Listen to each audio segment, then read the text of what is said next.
All right, welcome everybody. Happy New Year 2023. What the heck? Can't believe it. Welcome to IML. We are stoked to get started and to jump in. Just want to say, first and foremost, thank you for being here. This You're whole welcome. community. Thanks, Brendan. Yeah, thanks for being here. This whole community that we've kind of created together is just here so we can, as marketers in the industrial space, really improve ourselves, improve our marketing programs, and, help our companies and careers grow. So before we jump in, I just want to say a quick little note on housekeeping. We love cameras, so you can turn those on. If this is your first IML, that might be weird because you're like, oh, I'm joining a webinar. This is a weird webinar, but we like cameras on. We also love the chat. Feel free to, send questions there. Also talk with each other, share, just challenges that you're having or anything that you want us to talk about during this session, throw it in there. And then last but not least is just please do mute when others are talking. That way everyone can get the most out of this. So we will start these sessions. If it's your first one, we typically talk about something for the first, 20-ish minutes, a little bit more organized, and then we just open it up for questions. But we're not married to that format. So if you've got questions, just ask them and we'll get to them as soon as we can. All right. So with that, just want to say again, welcome to Industrial Marketing Live. If you don't know me, my name is Peyton Warren, and I'm a strategist at Gorilla 76. We're an industrial marketing agency, and I'm also one of your IML hosts. So to introduce today's topic, I'm going to hand it over to our senior performance marketer and TikTok star, Kevin McClary. Thanks, Peyton. Appreciate that intro. So yeah, today we're going to be talking about Google Ads, something we love here at Gorilla, something I'm sure a lot of y'all are familiar with on some level, because when it comes to paid media, Google Ads is something that it seems folks are more familiar with than any other media platform because it has been around since the year 2000.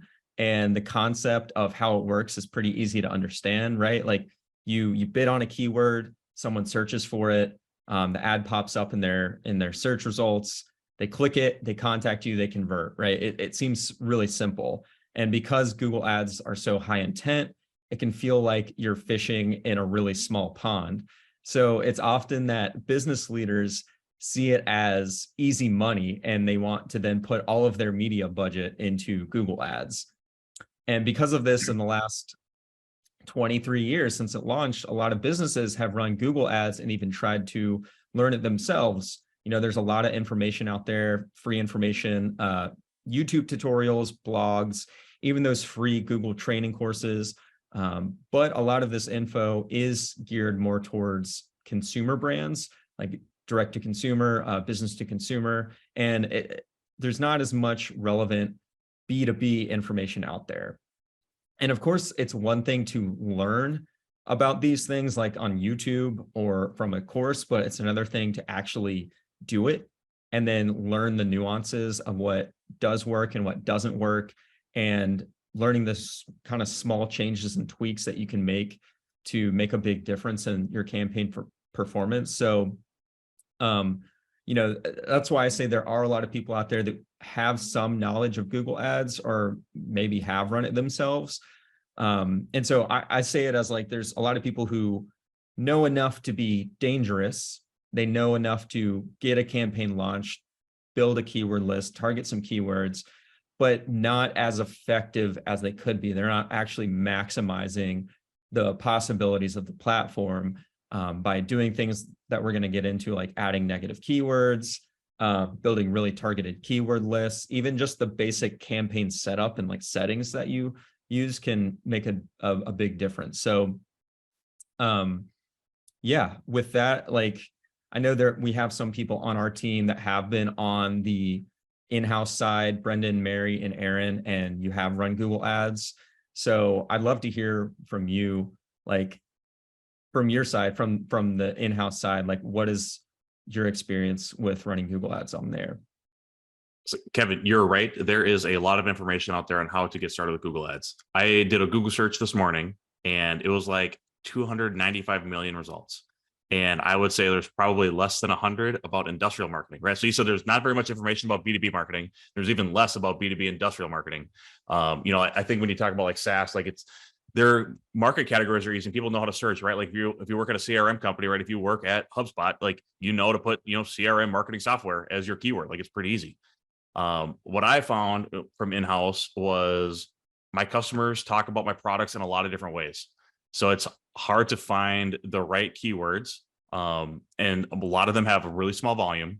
The keyword difficulty is usually pretty good though, right? Like it's not very hard. There's not a lot of difficulty in a lot of these keywords because no one else is bidding on them usually. Maybe you might have one or two other competitors, but it's not like, trying to bid on CRM software.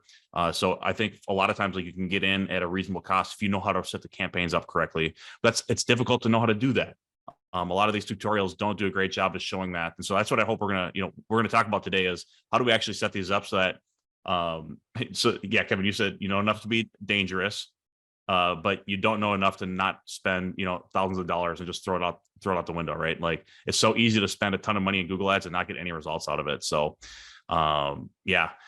this is difficult stuff. And I think this is going to be a good resource. This would have been a good resource for me like 3 years ago, as I was getting started into Google ads. I'm looking forward to this conversation. It should be pretty good. Mary, what is your experience? Yeah, so when I was in-house, Google Ads was one of the only digital campaigns that we were actually running aside from, banner ads on an industry publication website or something. But it was owned by IT. So it actually was not owned by marketing. And that was because, I know, marketing owned like trade shows, brochures, product launches, but for some reason just did not own Google Ads. And I think it was more like maybe just an internal political thing at my former company, but I have heard other situations where IT owns Google Ads because they own the website. So it's an interesting dynamic, but I tried to get into it and I was only allowed like read-only access. So I was allowed to see the setup and how it looked in platform, but I wasn't allowed to actually do anything in it. So that was kind of frustrating, but that's really the extent of my Google Ads experience in-house. So I learned most of my Google Ads, luckily, through best practices from Gorilla. Yeah. So ours was set up it's corporate marketing. So like we had a corporate marketing team that ran all the Google Ads. And then like I could like, hey, we probably should change these keywords around because our customers don't talk about it that way. But like I had no idea what I was doing. I didn't know how to do keyword research. And that's funny. So IT owned yours, corporate marketing owned mine. Anybody else have those experiences, or does everybody else here run their own instances of Google Ads and can control everything? Getting some head nods. That looks like yeah. Well, people answer that. How frustrating is that, Brendan? Just knowing how easy it is now to navigate inside Google Ads that you had to tell corporate marketing to turn off a keyword when it's like Kevin will go through this, but it's literally the click of a button. It takes no effort whatsoever. Yeah, it's pretty infuriating looking back on it now. Yeah. So maybe even before we get into like the whole setup, I mean, it sounds like Google Ads really common. Lots of industrial companies are like willing to try it. Barrier to entry is low, easy, like to draw that connection between putting money in. I think Kevin said this yesterday, put money in, get lead out, so it's kind of really compelling to tell with your leadership. So like, how do you even know that Google Ads is right for your company? Like, is it just right for everybody? Or I guess before we even jump into that, like, how do we know that it's right for our industrial companies? I would say sometimes it's not, right? Like I think we're starting to learn like on some clients and it doesn't make sense. Like they just like the conversions don't happen. And I think we're talking about like super big high ticket items sometimes are difficult to get good information out. It seems like for those types of clients, like a paid social, and this is things with like really low volumes, right? We have some clients that do very, very well on Google Ads and they make a lot of money with them. So it really depends. Like I would say like one thing, like don't have like the sunk cost fallacy where I put all this time and effort into Google ads. So I need to make sure I get something out of it. After 6 months, if you're not getting any revenue out of it, I would really look at considering canceling that program and putting that money into something else that's actually going to drive your messaging forward. Well, that's valid. Maybe before we talk about canceling it, we talk about how to set it up. Yeah. The life of marketing, right? Yeah. So Kevin, I guess like when it comes to getting a campaign set up, as a performance marketer, and Patrick, he's also on our performance marketing team. So feel free to chime in here too and give everyone a wave. But, like, what do you even need to do? Like, what are the steps you need to take to actually set up your campaign? Right. So you really want to start thinking about how you're going to structure your campaign, because there's different levels, right? Like when you're setting up your campaign, you have your campaign level, you have your ad group level. And within your ad group, you can start grouping specific keywords. Like if you have keywords that you're targeting that are related to each other, you want it to be within its own ad group. But you also want to think about how Google Ads classifies the keywords that you can target. So you can target on basically 3 different levels. You have broad match keywords, you have phrase match keywords, and then you have exact match. So the way Google defines it is broad match. Like if say you're targeting lawn mowing service, if you have something classified as a broad match keyword, you can then actually reach anything that somebody searches that relates to that at all. So somebody could search like lawn aeration, and that could still show up when someone searches for lawn mowing service. Or with phrase match, it's ads show when a search includes the meaning of your keyword. So if the keyword is lawn mowing service, someone could search lawn mowing services near me, or hire a company to mow my lawn, and your ad can show up. And then exact match is like only if somebody searches that exact keyword. So you want to be thinking about which targeting type am I using on my keywords. Like if you sell a really, really specific product or service, you're probably going to want to avoid using broad match, right? And when you start grouping these things together within an ad group, you also don't want unrelated keywords in one ad group. Because you're also going to be building an ad that reaches people that search for that specific group of keywords that you're targeting. It's kind of difficult to show you exactly, like without showing, sorry, there's a jet flying over. It's kind of difficult to show you exactly, like without having an ad campaign in front of you, but basically be thinking about who do I actually want to reach? What are they actually searching for? And how can I group related things together? Yeah. So Mary and Brendan also put in the chat, like typically we're not using broad match or exact match keywords whenever we set up campaigns at Gorilla. Doesn't mean we never use them. It just more often than not, we're not using them. So I think that's kind of just an interesting thing. It's like, can you give an example, Mary or Brendan, Kevin, feel free, but a time that you have used broad match?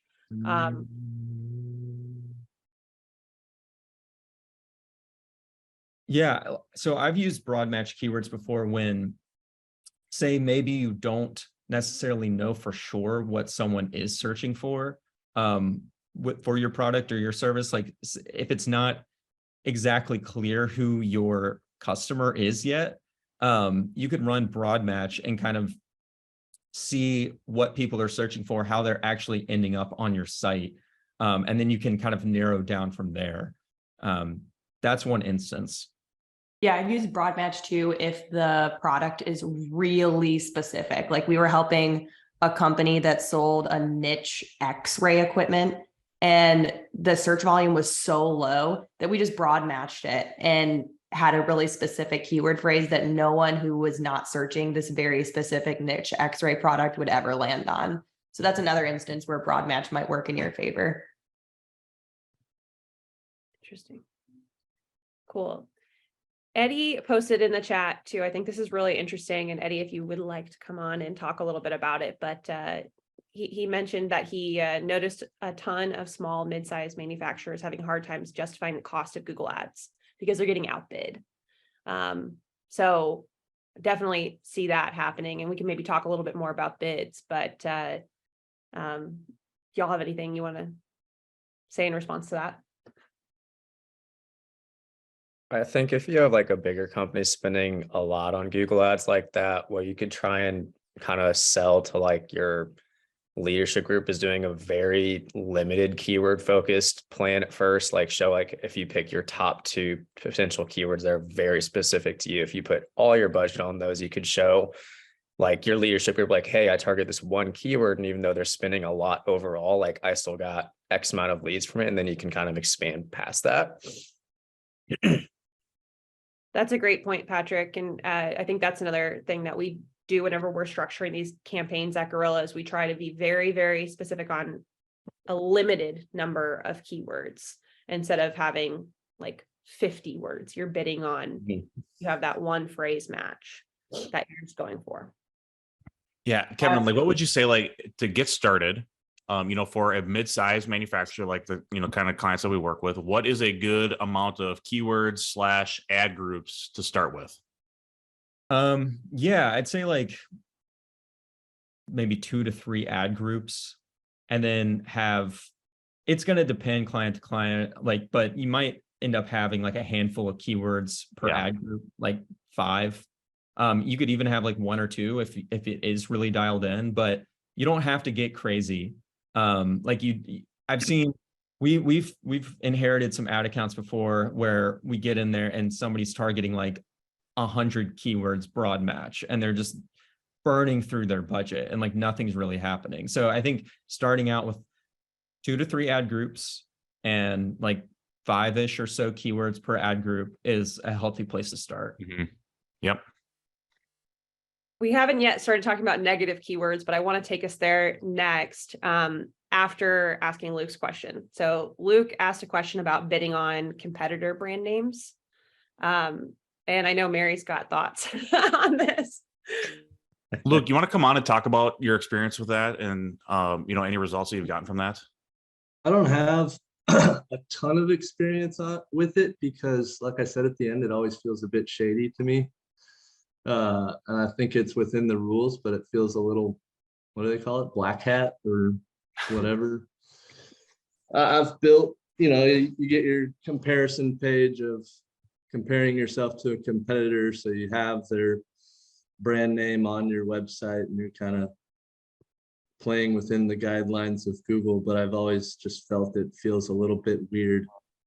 And also always makes me a little nervous that they see it and start kind of shots fired, start doing the same thing or something worse. So I really haven't executed on it in the past, but you see it when you search a piece of software or something. You search Salesforce, there's 10 other ads of CRMs out there or whatever. I'm just curious if Kevin or anyone has any positive experiences with it, because it could be pretty low-hanging fruit if it works. Yeah, I don't have positive experiences from my own, but I have friends in like performance marketing who have done this, and it's their highest converting page, both organic and paid, is a competitor comparison page. Yeah, it can depend too on how many people are in the market, right? Like if there's 2 or 3, it might make sense. But if there are a lot of competitors, like you can only do so much. Like you don't want to be creating a landing page for every single one of your competitors, because then you're putting more energy into them than you are on your own business. So you kind of just have to like play it by, your market better than anybody, and if you think that is you're going to put too much energy into that, or that's going to ruffle too many feathers, then, it's probably worth more just dialing in your own keywords. I think you just need to get creative with the headlines too. Like Kevin and I have had these discussions when clients have wanted to do this, And I think there's a gap in the market for creative Google Ads competitor pages. If you do something, I don't know, if Mitsubishi and, Galt or ABB are going head to head, and ABB is bidding on Galt keywords, and it's like, hey, think you need Galt electric? Actually, ABB has XYZ. So that could be like 3 headlines that you pin in those headline positions and just see how it converts. Yeah, I think experimenting there is huge and could be high converting. I think it's definitely way more common in like the direct to consumer space. That's my old agency kind of life. I had a lot of clients direct to consumer, and it was constant battles of like, we were doing it, their competitors were doing it. And I feel like in a direct to consumer space, creative can be, for lack of better terms, a bit more savage than B2B is. But one thing to remember is like, if you're making $100,000 investment, like that person's probably doing the research on your competitors. So if you have a landing page that just states like specific benefits without saying their name, they're probably going to notice that benefit sometimes on their own as well. So when it comes to setting up the words you're bidding on, are there words that you want to make sure you're not bidding on? Outside of competitors? Maybe. Yeah. Instead of competitors. Yeah. I mean, like, think about if there are, say someone is if you're not going the competitor route and there are brands that you don't carry, there are specific things that you don't do, services that you don't offer that people may be searching for, you can add that to your negative keyword list. And then if somebody searches for that, your ad will not appear, right? So start thinking about that. Like if you are already getting leads in your other efforts that are not good leads, that are irrelevant to your actual business, think about, how did those people find you? How did they end up, whether they searched or they heard about you one way or another? Like, think about how they would actually act on a search engine and work backwards from there. Like, what would they be searching for? Negative that out and start sort of nipping that in the bud, right? That you're not going to be getting those searches from the beginning, but as your campaign runs as well, you can look at the terms that people are searching for, already seeing your ads, and you can start negating out keywords that way as well. Some that come up to my mind off the top of my head, if you are selling a piece of equipment and not doing a service, but if you're selling a piece of equipment, like things like used or pump service, or so things that talk about like post sale type things, or like the used market, I always negative those out right away. And then I think you just have to like be in those search terms all the time and like really understand your product and your service and get rid of the things that aren't leading to business results. Like, I think that's like the biggest part of your optimization after launch, is looking at those search terms and being really judicious about getting rid of the ones that aren't doing anything for you and wasting your budget. But I see used a lot. Used happens a lot when you set the campaigns up. So I always negative that one out. Used and like price. If you're not posting price on your website, do not bid on that either. Or like how to, or support. Like if you don't offer tech support for your product, don't have that in there. I see manuals a lot too, right? So I think that to me is always something like a post sale kind of thing. So I wouldn't do that as a Google. I have like an organic result for that, but not for paid.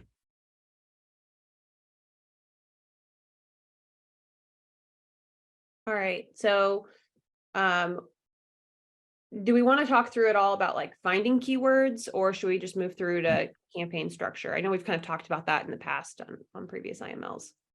Well, how y'all feeling? Does everyone on the call feel comfortable like doing their own keyword research, or do you want us to jump into that a little bit? We've got some questions about how often to perform keyword research from Aubrey. Noel wants us to talk about it, so let's do it.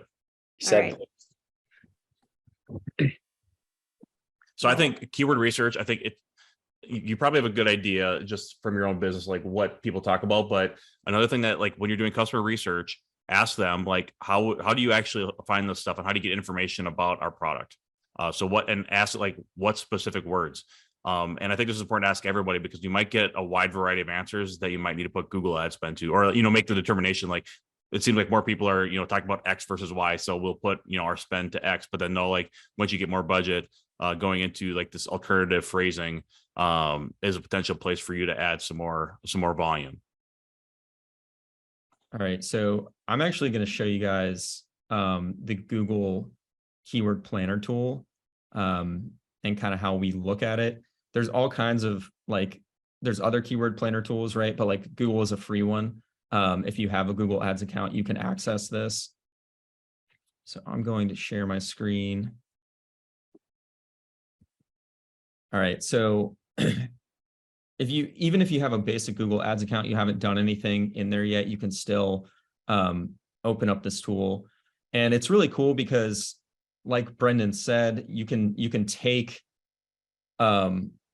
what you kind of know people are already searching for to get to you, and you can discover new keywords. Like you can use this tool, and then you can even start to get like a forecast or estimates on the amount of search volume that you'll get for specific keywords. And you can start grouping them together in ad groups as well. Like we've mentioned, like maybe you want to start out with an ad group with 4 or 5 keywords in there. You can start grouping that together and visualizing it and sort of getting estimates on where you'll get with that. So I'd love to hear from someone. Like, let's use one of y'all's businesses as an example. Like, what is a keyword that you think you would bid on if you're running a Google ad campaign?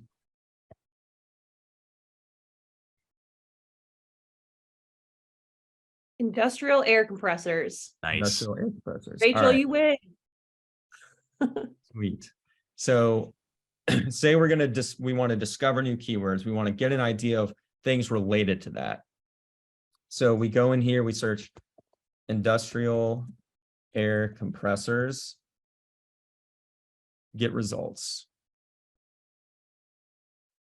And you get a huge list of related keywords, and it's showing you the estimated average monthly searches that keyword gets, how much it's changed over the last 3 months, over the last year, the amount of competition that you might see with that keyword, and then even the top of bid range, top of page bid range. So this is showing you like the estimated minimum and then maximum amount that you should bid per click to actually get on the top of the search results page. Does that make sense? So then if any of those words are relevant to you, you just check the box, right? Yep. You can start checking the box. And you can then click add keywords to create plan. So you can start building out your plan, and then go here under saved keywords. And Rachel's got a good question here too. Like, she's asking about, like, do you have to do the singular or plural version of each keyword? Mary kind of already jumped in the chat, but if you're using phrase match, generally Google will catch that little. Right. Even exact match. Yeah, it's pretty good even on exact match.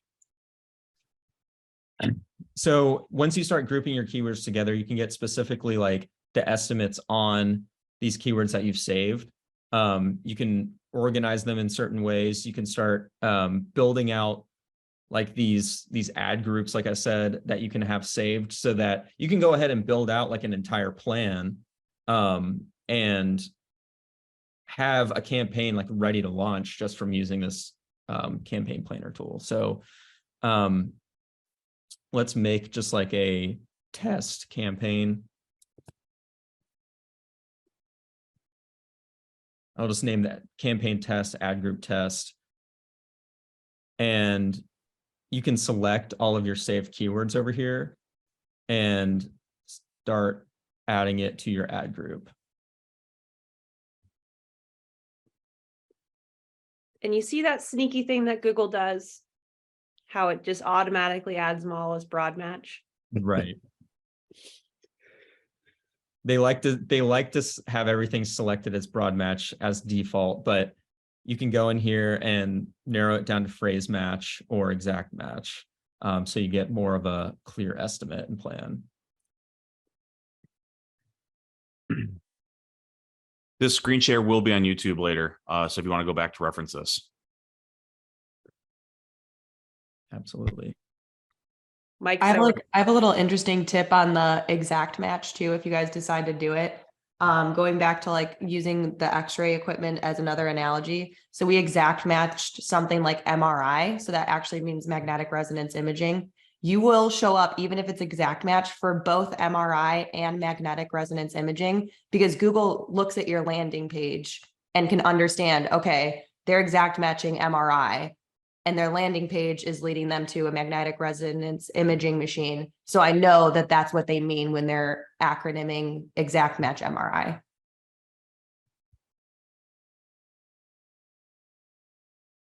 Google's pretty smart sometimes. All right, so we talked a little bit about keywords. You know, if anyone else has questions about specific keywords, just let us know. We can always come back, but we've also talked a little bit about campaign structure.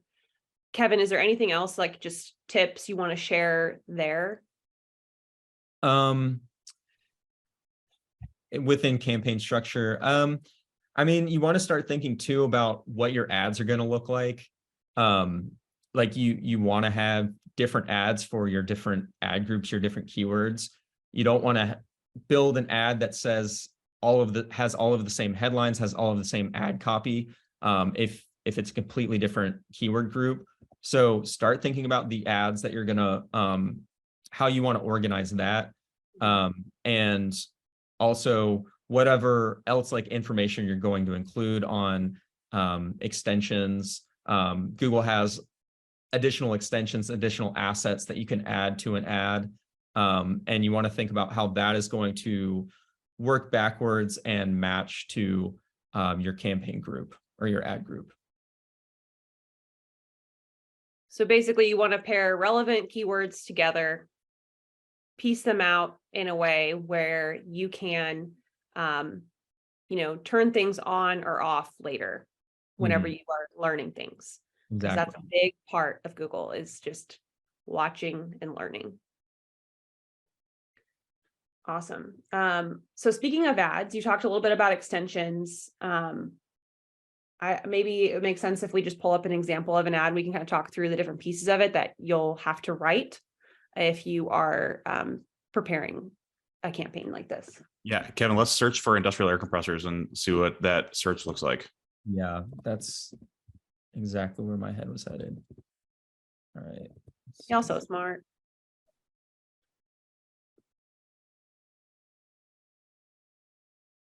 One second. Mary Brand asks, while you're pulling that up, what is the benefit of limiting keywords so that you don't have industrial air compressors and industrial compressors, or is it just easier to manage? So Sorry. I think in a phrase match, both of those would be captured under the same keyword, but I'm not positive because with the air in the middle. That's where, when it comes time, when we'll talk a little bit more about this, but like when you're optimizing your campaign, you can add negative keywords. And that's where an exact match negative keyword can be really handy for you, because if you don't want to show up for industrial compressors, but you do want to show up for industrial air compressors, you could add a negative keyword for industrial compressors. Another example is like if you want to show up for, you know, industrial ovens, but you don't want to show up for pizza ovens, you know, you can negative out the word pizza, things like that to kind of help yourself. But I would maybe stress like to not do that at the outset. In the example of industrial compressors and industrial air compressors, because you might end up cutting out quality searchers. Just take a little while to learn before you negative out something that's so similar, because you're thinking back like what Kevin said about search intent. if they're searching for something, how are they typing it into Google? Might they just type in industrial compressor and still be looking for an industrial air compressor? It's possible. Yeah. So here I've got actual search results pulled up now, and we searched for industrial air compressor. And this is what I mean by somebody searches for something, you can show up at the top of the page, they click on it, they convert. That's the idea that people have with Google Ads. But when we search industrial air compressor, the top results are these ads. They are labeled as ads. The actual elements of the ad itself, you have these headlines. And when you're building out an ad within the Google Ads platform, you're given the option of adding 15 different ad headlines and also a description. So this smaller text down here is considered the description, and you can have 4 different descriptions. So 15 headlines, 4 descriptions. And when an ad actually serves, Google determines which headline and which description it wants to show. So you want to make sure that all of the elements that you're putting into your ad are really relevant and speaking to the person searching, speaking to the benefits they're looking for, the solutions they are, and think about how you act as a searcher. What are you looking for? And think backwards from there. What is your customer wanting? Because the ad, with Google Ads, people talk so much about the targeting and the media, and they think it's all about that. But I think having a good ad, it has just as much weight as the targeting that you're using. I also mentioned extensions. So there are other elements of the ad that you can add in, called extensions. There's site link extensions, call out extensions. You can even have a call extension where you can put your phone number on the ad and someone can click directly on the ad and call you. So you want to think about that as well. What other information do you want to include in your ad? Where do you want to send them? If they click on diesel air compressors, if you have that as an extension on your ad, is it going to your diesel air compressor page, right? So there's a lot that you can do with the ad itself, but you want to be mindful of, are you building your ad? Are you building your extension for actual use? Is it user friendly? Are you sending people to a page where they can actually take action? I don't know, Patrick, I'd love to hear your thoughts too on building out the ad and the ad extensions. What do you think? What are you looking for? What kind of information are you looking to include? I think you definitely hit one of the more important nails on the head of thinking of what your searcher. I think the worst thing you can do as a marketer doing Google Ads is think about what just go to your site and see oh, we sell X, Y, and Z. Think about what your customer is dealing with, what solutions, what problems they're facing, and then what you would do in their seats. The best thing you can do. But I think some of the best snippets and callouts are always the lists of services you serve. They might search industrial air compressor, but they're looking for one really specific niche type. And it might not be in your headline, but then you include it in a call out or a snippet, and they're oh, this company has exactly what I'm needing. And then you get that click, you get that conversion because of that. And Google just loves having extensions. I think having a phone number is definitely crucial for B2B more than most extensions. Totally. One thing I want to point out too, let's click on the main ad. So they're sending us to basically an e-com page, right? You want to think about your landing page. Where are you actually sending people when they click on your ad? If you have an e-com setup and you're looking to have people convert directly that way, it makes sense to send people to the exact page where they can purchase. But for a lot of us, we don't have that, right? In B2B, we're sending people to a page where they can contact you. So what should that landing page look like? You want to have a headline that speaks directly to the thing the person is searching for. If someone searches for industrial air compressor, you want to send them to a page that's talking about industrial air compressors. You want to have a form where someone can fill it out and contact you. Some of these things, they sound really obvious, right? But you'd be surprised at how many ads we end up seeing that don't do these things. Somebody searches industrial air compressor and then they click on it and it sends them to just a generic like homepage or like an FAQ page, right? Like those pages definitely have their place and like have value, but not when somebody is searching because they have a problem. They don't want to get to a page that doesn't solve their problem.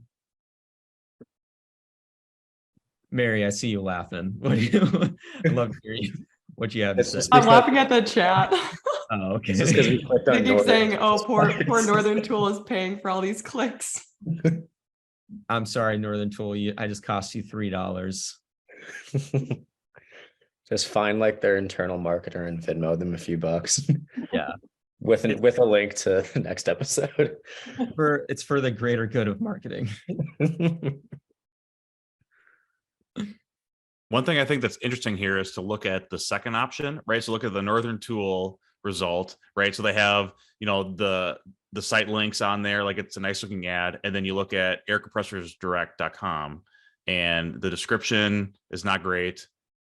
There's no other like extensions or descriptions or call outs, right? So I feel like, especially with Northern Tool being in the top position, like I think more people are going to be apt to click on the Northern Tool ad because it has a little more detail. Agreed. So I think like those extra extensions and images and stuff are super important to make your ad stand out and take up more real estate. It's one thing to think about too, is like your ad's going to appear differently on desktop versus mobile. Like mobile tends to show different extensions more often than desktop. Like in my case, like I seem to see more image extensions on mobile. They appear better there. And that's the other thing too, like Google's not always going to show all of your extensions. It's kind of like contextual. Let's click on that Air Compressors Direct landing page. It's similar. They kind of have an e-com setup. Mm-hmm. Yeah. Yeah, I searched industrial air compressors on my end, and the first ad is just a landing page for me. I don't know if you want to put it might show up, but it's not a great example. I can. You share your screen. All right, so industrial air compressors.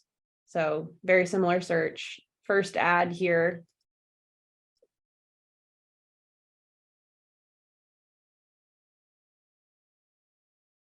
And I kind of clicked quickly through there, but I mean, they've got a full ad, right? Yeah.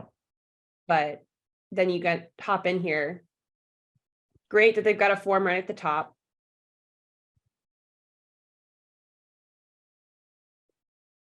About it, It's not the worst, but not the best. There's room for improvement. I actually don't like the form at the top. I would have liked to seen an image of an industrial air compressor there. Yeah, they have a handshake. That's right. That's my hot take. Yeah. So, you got to think about, all right, if someone's searching industrial air compressor, what are they wanting to learn more about? Why would they click through? What information could you give them to continue to entice them to learn more about your product, your company? And then build out this page to match. So I saw that question come through of how does Google decide like placement? I think that's something cool to talk about. Like how does the actual Google ad auction work? Brendan, you said quality score and your bid. That's exactly right. Google's exact words are ad rank is a combination of your bid, ad quality, the context of the person's search, and the expected impact of the extensions and other ad formats. So again, extensions and like your ad copy itself really has a lot of weight. Of course, your bid has the most weight, right? Like if you're outbidding somebody 3x, your ad's going to show up more. But it's also taking into account the relevance of your ad and your targeting, and how helpful your ad will actually be to the user. Because Google's in the business of keeping people on the platform. They're wanting to show ads that are relevant. So if you get into a bidding war, like if you know you're bidding around the same amount as your competitor, then if you have a better ad, if you have better extensions, your ad's going to show up more. It's a good question. Think of like the search, the ad, and your landing page on like one horizontal straight line. Google essentially wants those three to be exactly on that straight line, no like zigzag or anything. So like the closest your ad can be to the search, the more content on your landing page that lines exactly up with that, the better you're going to be off. I forget who asked it, but earlier somebody was asking about like Google's recommendations. We never ever take Google's recommendations, to be honest. Google is really, really good at getting you to waste money. They like to recommend you things where you're going to be upping your bid or spending more money. We pretty much dismiss all of them. You know, I can see it be confusing if somebody is just starting out and they're like, oh no, Google's telling me my ad sucks. Like, what determines how well your ad is performing is like click-through rate, conversion rate. Like, are people actually responding? Like, not what is Google telling you about your ad?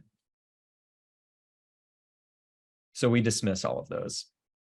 We have to remember that Google is a gigantic company that is good at making money, right? So this is their primary way they make money is through AdWords. Like I think AdWords and YouTube ads is how they make almost all their cash. So yeah, they are going to find ways to get everything they can out of you. So we appreciate Google for the services, but we will dismiss their recommendations and we will make our own money. So I know we didn't spend a lot of time talking about optimization. Before we jump into that, I just want to ask Emily Ting's question. What factors do you use to decide what is a reasonable cost per click, or is there a general range that we would aim for? That can vary a lot. Like there are keywords that are $27 cost per click, and then there's some that are 27 cents, right? Like it depends. Like Industrial's all over the place. It's all over the place.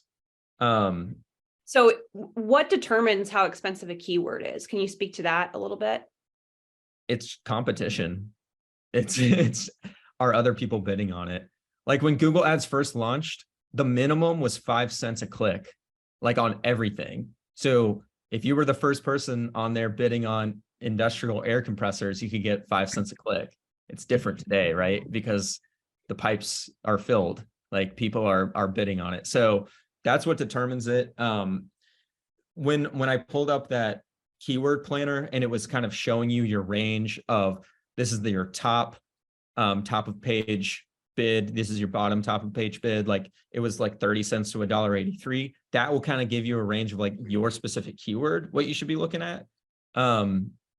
Also think too, like work backwards from what is an actual reasonable cost per click for me to acquire a customer, right? Like that's just general like business, like customer acquisition cost, lifetime value, get all of that, work backwards. And you can really, when Google Ads is like really working the best and like really humming, is when you have those numbers, you understand that, and you know exactly where you can be bidding to get positive return.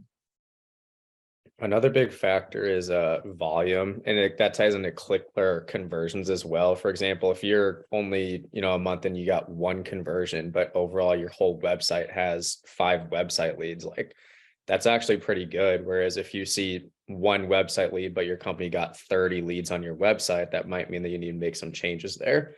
So like that also plays in the fact of like ticket costs. Like if you got a $20,000 compressor versus a $500,000 project, you're going to have a higher cost per click and conversion than anyone else really. Great.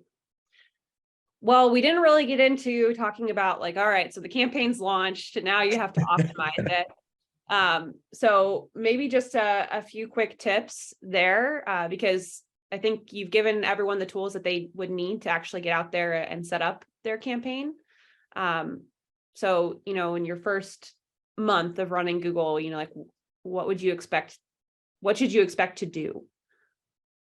I would immediately like start looking at your search terms report, which is that's like the tool where Google is showing you what people are searching for, like how are they actually seeing your ads, and see where the clicks are coming from. Is there a relevant searches coming in that you didn't anticipate? You can start negativing those out immediately.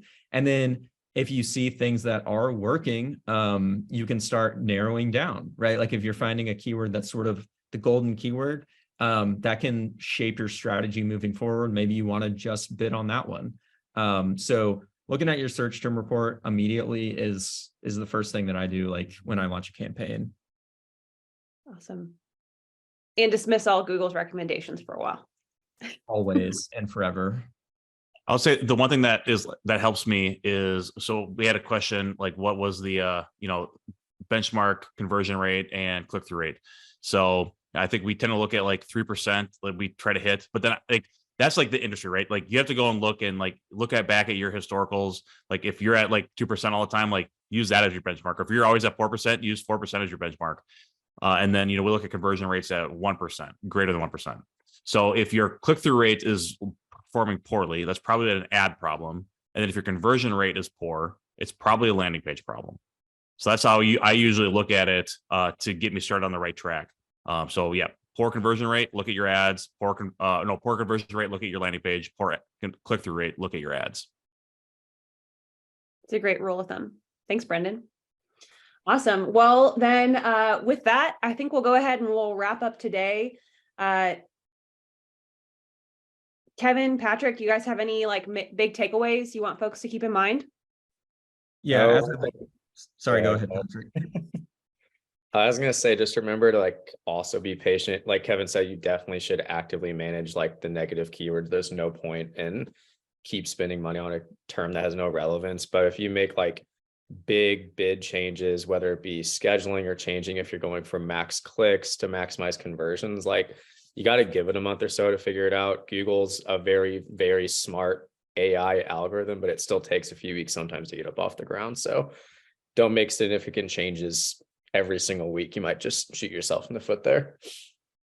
Definitely patience can pay off. I'd say like think about how people are actually searching. What is their behavior on these search engines? How do you use a search engine, right? Like think about actual consumer behavior and work backwards from there. If you search for something, I touched on this before, if you search for something and you click on the ad and you get to a landing page that's not helping you solve your problem, you're going to go somewhere else. So you want to make sure that your Google ads are congruent from the campaign setup, the ad groups, the keywords that people are bidding on, the actual ad itself, and the landing page they're getting to. Somebody searches for industrial air compressor, they see an ad that says industrial air compressor, they click on it, they get to a landing page that is, here's how you get an industrial air compressor. It seems so obvious and so simple, but people mess it up a lot. So think about how you can solve somebody's problem and work backwards from there. Awesome.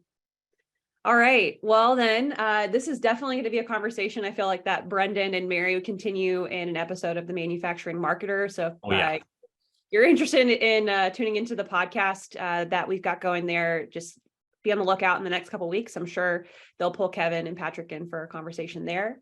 Also, just want to remind everyone that if you would like to keep the conversations going in between our bi-weekly sessions, we're going to meet every first and third Thursday throughout 2023. No skips. So if you'd like to keep the conversation going, we have a Slack group and we'd love for you to join us there. We had a great, just like kind of private session yesterday that Mary led on marketing plans. So thank you for to the team that joined us there. But that was a really good conversation, and we're looking to do more of that within that community, and just help share advice and the challenges that we're encountering on a daily basis. So if you'd like to join the Slack group, just post in the chat here or DM any of us, send us an email, and we'll get you added. Next show, we're going to have Alan, the conversion copywriter here at Gorilla 76. He's going to join us, and we're going to talk about copy that will convert. What you need to think about as far as messaging tactics and things like that to really get the most mileage out of every single word on the page. So anyway, thanks so much. Great way to start the year. Kevin, Patrick, thank you for sharing all your wisdom with us. We appreciate you, and hope you all have a great rest of your week. All right, thanks, team.